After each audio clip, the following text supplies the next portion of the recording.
Prezados irmãos, mais uma vez aqui estamos reunidos para realizarmos mais um estudo da obra de André Luiz, Desobsessão, sobretudo no capítulo 9 e 10. E este livro nós já temos o conhecimento que foi através da psicografia de Chico Xavier e Valdo Vieira. Então, que o Senhor de nossas vidas nos abençoe em mais esse estudo, que Ele nos empreste o dom da interpretação e que possamos interiorizar em nossas mentes, em nossos corações, tudo o que este nobre Espírito vem nos orientar através de sua obra. Então, Senhor, pedimos a vossa permissão para darmos início ao estudo e que não nos falte o concurso amigo das fraternidades da luz e do amor, da espiritualidade maior. E nós assim, então, vamos iniciar o nosso estudo. Graças a Deus e graças ao Senhor Jesus. Nós vamos dar continuidade, então, ao nosso estudo. E hoje nós vamos abordar o capítulo 9 e o capítulo 10. Como em outras oportunidades já havíamos falado, são capítulos curtos, mas com muito conteúdo de aprendizado para todos nós, sobretudo para os nossos irmãos que desejam, que têm boa vontade, que estão com a mediunidade aflorada, que precisam educar sua mediunidade e que precisam trabalhar sendo instrumentos da espiritualidade aos nossos irmãos sofredores, aos obsidiados e aos obsessores que tanto necessitam do fluido animalesco do médium, para que esse fluido possa ser aproveitado e ministrado pela espiritualidade do amor. E o capítulo 9, André Luiz vem nos falar sobre o templo espírita, a casa espírita. Então vamos ver o que ele nos orienta. Diz André Luiz: à medida que se nos aclara o entendimento nas realizações de caráter mediúnico, percebemos que as lides da desobsessão pedem o ambiente do templo espírita para se efetivarem com segurança. Se no lar dispomos de agentes empíricos a benefício dos enfermos, numa casa de saúde encontramos toda uma coleção de instrumentos selecionados para assistência pronta do enfermo. No templo espírita, os instrutores desencarnados conseguem localizar recursos avançados do plano espiritual para o socorro a obsidiados, obsessores e sofredores, razão porque, tanto quanto nos seja possível, é aí, entre as paredes respeitáveis da nossa escola de fé viva, que nos cabe situar o ministério da desobsessão. Então ele vem nos orientar, nos explicando que muitas das vezes, muitas casas espíritas possuem determinadas equipes direcionadas para realizarem o Evangelho nos lares dos nossos irmãos necessitados, encarnados, que possivelmente estão sob a influência de entidades maléficas, de entidades perturbadoras, de entidades também sofredoras. Então, muitas equipes que realizam o Evangelho nos lares, fora da casa espírita, durante as orações, durante a introspecção do médium, durante todo aquele evangelho que está sendo feito, muitas das vezes acontece de médiums psicofônicos, ou seja, de incorporação, sentirem a proximidade tão grande de uma entidade sem entendimento, que possa estar perturbando o lar, ou aquela família, ou um determinado membro daquela família, que não conseguem controlar e dão a passividade àquela entidade, ou àquelas entidades, durante aquele evangelho que está sendo feito naquele lar. É muito perigoso isso acontecer, porque o médium, o trabalhador da desobsessão, ou seja ele de oratória, ou seja ele de sustentação, não pode de forma alguma dar vazão a essas energias, porque não se está num ambiente como a casa espírita, que tem toda em sua psicosfera o preparo da espiritualidade para que se realize aquilo. Então, não é aconselhável que equipes que vão a determinados lares realizar o Evangelho deem passividade a qualquer entidade que sintam que se aproximem deles. Na casa espírita, há todo um ambiente preparado para isso, não é? A equipe espiritual responsável por aquela equipe mediúnica tem e trazem aparelhos da espiritualidade que nós nem podemos imaginar como são, não é? Da evolução dos instrumentos que eles têm para cuidarem daquelas entidades que estão perturbando os lares, ou uma determinada pessoa, ou uma família inteira. Então, não é aconselhável.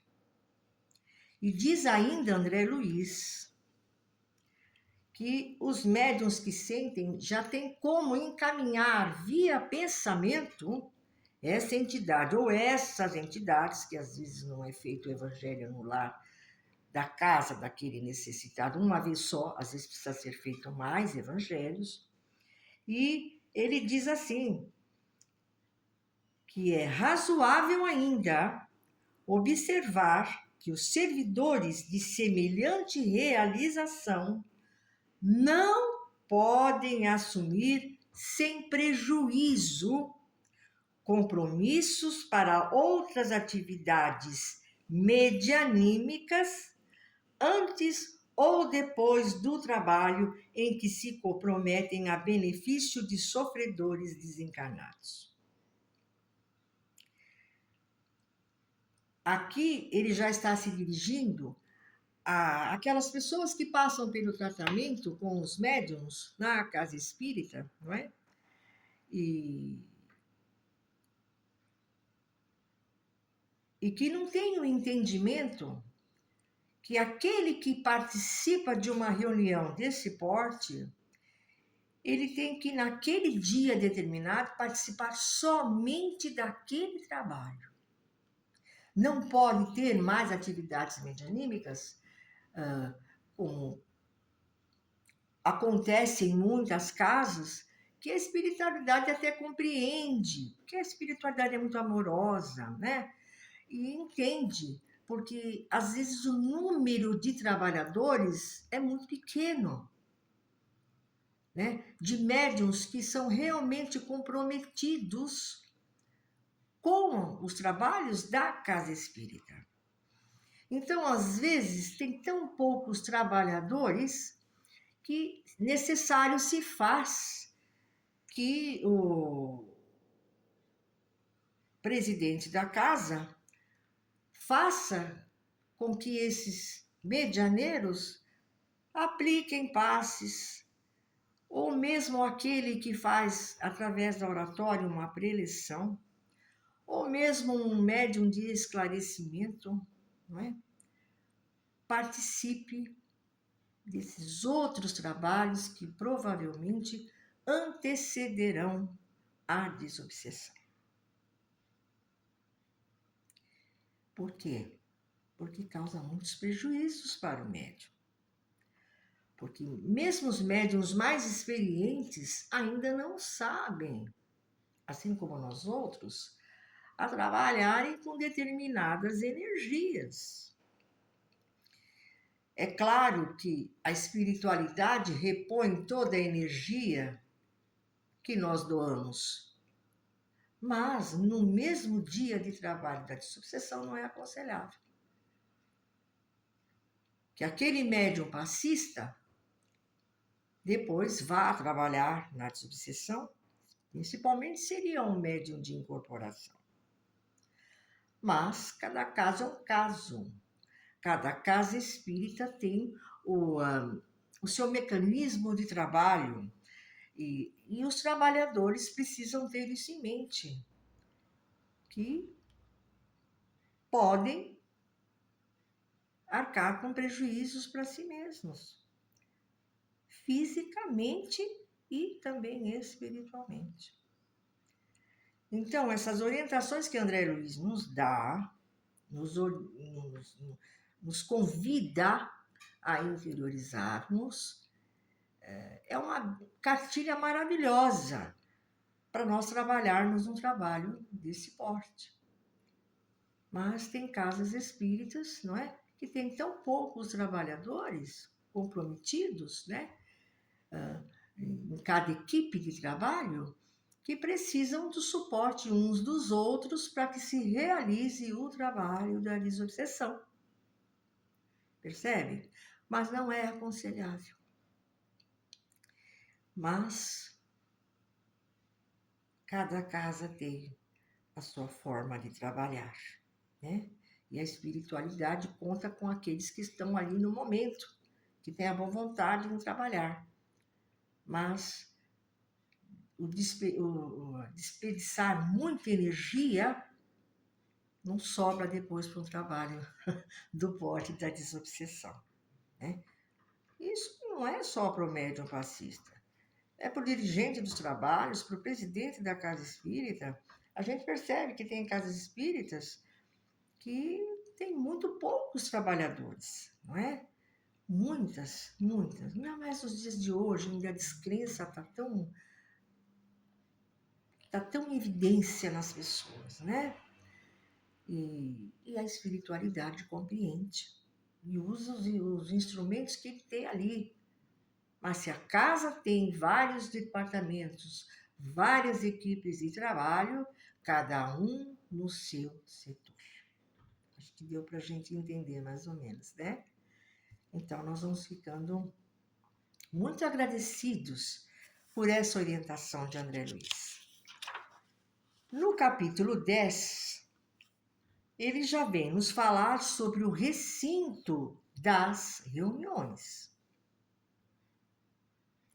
O local da casa espírita, onde vai se realizar o trabalho de atendimento aos nossos irmãos tão necessitados, tanto encarnados como desencarnados. E ele diz que o recinto das reuniões pede limpeza e simplicidade. Muitas pessoas que chegam na casa espírita pela primeira vez, que vêm de outras fés religiosas, ou ficam observando e percebem que há tanta simplicidade, que não há imagens, que não há velas, que não há dogmas, né? Que adquiriram ao longo da vida em outras fés que ainda não são raciocinadas. Então eles ficam assim admirados, porque as igrejas geralmente são tão suntuosas, não é? Mas nós temos que lembrar que Jesus, em todo o seu ministério, tanto no Mar da Galileia, como nas sinagogas, como em Cafarnaum, sobretudo na casa de Simão Pedro, profetizava, pregava num ambiente de muita simplicidade, de forma figurada, porque muitos ainda não estavam preparados para compreender por que é que ele falava por parábolas, mas os locais aonde ele passava e aonde ele pregava eram todos muito simples. As pessoas eram muito humildes, não tinha nada de suntuosidade, principalmente na casa de Simão Pedro, em Cafarnaum, onde se reuniam muitas das vezes para realizar o evangelho, não é? Então tem que ser um ambiente limpo, simples.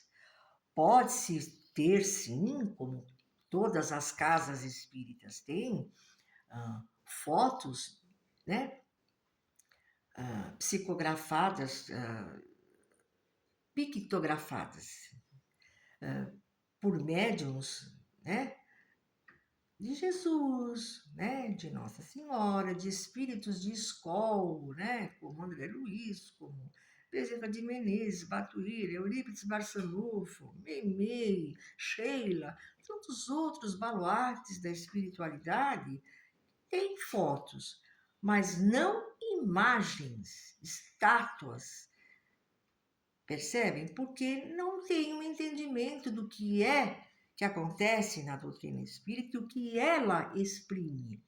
À medida que vai frequentando, que vai se passando o tempo, percebem que realmente isso não quer dizer nada, né? Então, o ambiente tem que ter a mesa com os médiuns de psicofonia, de sustentação, os médiuns esclarecedores, o dirigente do trabalho, tem que ter um relógio para que seja a disciplina do horário, não é? Porque a espiritualidade exige isso, porque eles são muito disciplinados, né? E a água na mesa, sobre a mesa, o Evangelho segundo o Espiritismo, o Livro dos Espíritos, alguma obra da codificação, além dessas duas, ou livros de outros irmãos da espiritualidade que trazem muito conhecimento, não é? Cadeiras nas laterais ou atrás, e possíveis pessoas que possivelmente estiverem visitando aquele trabalho, aquela casa naquele dia, porque nós já vimos em capítulos anteriores que não é aconselhável. Ficam até darem um choque anímico no médico, né? Passam pelo tratamento e retornam para os seus lares. Mas algumas cadeiras devem ficar sim, né? Então é tudo muito simples, né? Muitos falam, essa casa espírita é de mesa branca porque tem uma toalha branca. Não, isso são dogmas, nada disso é necessário. É uma jarra de água, uns copinhos, livros da doutrina, não é? Os médiuns de psicofonia, atrasos de esclarecimento e de sustentação, que tem que ficar, como já dissemos em outra oportunidade, em oração constante, né? Durante o trabalho, para que tudo se realize conforme deseja a espiritualidade. Casas espíritas que têm microfone, quando um mentor no trabalho de desobsessão se manifesta somente no final do trabalho, após as vibrações, ou no início do trabalho, quando tem o microfone para passar, porque às vezes o médium fala muito baixo, não é? E para passar o que aquele mentor está passando para aquela equipe de trabalho, não é? Uma orientação, um conselho, ou puxando a orelha, não é? De alguma coisa que está errada na equipe. Então precisa ter esse microfone, né? E também uma música bem baixinha, somente aí, porque durante o trabalho de desobsessão, né, os aparelhos eletrônicos precisam ficar bem um pouco mais distante da onde está se realizando o trabalho. Então, companheiros, a cada capítulo que a gente estuda, a gente percebe o quanto a gente já esqueceu, né? O quanto ainda, para muitos, faltam um pouquinho de bagagem para trabalharem numa mesa de desobsessão. E tudo que André Luiz nos orienta nesse capítulo, nós já comentamos a parte sem lermos, mas já tínhamos, né, acompanhado na leitura. Então, irmãos, que essas orientações que nos estão sendo ministradas possam por todos nós serem levadas a sério, porque é um trabalho muito importante, né? Não somente para os irmãos necessitados, mas sobretudo para nós mesmos. Porque a cada trabalho de desobsessão, nós aprendemos um pouquinho mais. Cada trabalho, é um aprendizado novo, e a gente sabe que o nosso aprendizado, ele é eterno, não? E ele é contínuo. Mas essas orientações precisam estar sempre em nossas mentes, para que a gente realmente seja um instrumento de trabalho útil para a espiritualidade, porque o trabalho é todo deles. Então, nós esperamos que, de alguma forma, pudemos cooperar com um pouquinho mais de esclarecimento para os nossos irmãos que ainda não têm o entendimento de como funciona os trabalhos de uma casa espírita e de um trabalho do porte de uma desobsessão. Então, nós agradecemos demais a espiritualidade por todo o auxílio, sustentação, inspiração que nos tem enviado ao longo dos dias de estudo, e que nós possamos um dia verdadeiramente nos tornarmos os verdadeiros arautos de nosso Mestre Jesus. E nós vamos encerrando, aguardando com ansiedade o nosso próximo estudo. Muita paz a todos. Graças a Deus e graças ao Senhor Jesus.